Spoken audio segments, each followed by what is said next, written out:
বন্ধুরা, আপনারা যারা ওয়াইফাই সংযোগ নিতে চাচ্ছেন তাদের জন্য আমার আজকের এই ভিডিওটা। অবশ্যই ভিডিওটা শুরু থেকে শেষ অবধি দেখবেন। ফাইবার অপটিক কেবল তার, আপনার তারটা ভালো মানের তার নিয়ে নেবেন। তারটা 2 কোর অথবা 4 কোর, প্রতি মিটারের দাম 15 থেকে 18 টাকা হবে। 4 কোরের তারের দামটি একটু বেশি পড়বে। তারপর আপনারা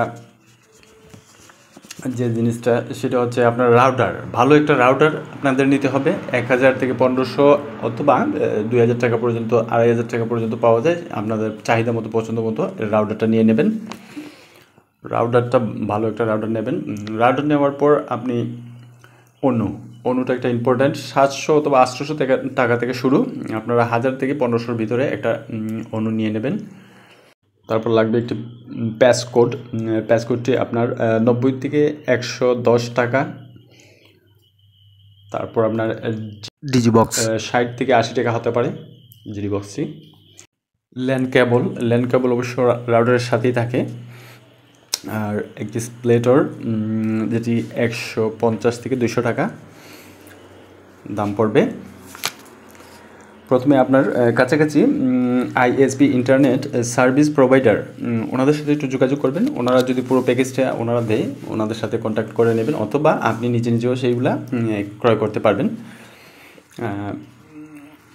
রাউটার বিভিন্ন ধরনের হয়ে থাকে, তবে রাউটার টেন্দা, আসুস, মি, আপনার যেটা ভালো লাগে ভালো মানের একটি রাউটার নিয়ে নেবেন।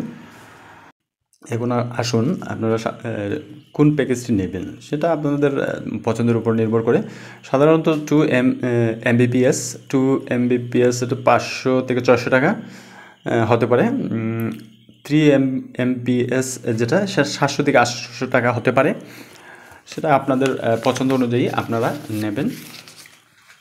বন্ধুরা, ধন্যবাদ। ভিডিওটি ভালো লাগলে লাইক, শেয়ার, কমেন্ট করতে ভুলবেন না। আর নতুন হলে অবশ্যই সাবস্ক্রাইব করবেন। ধন্যবাদ।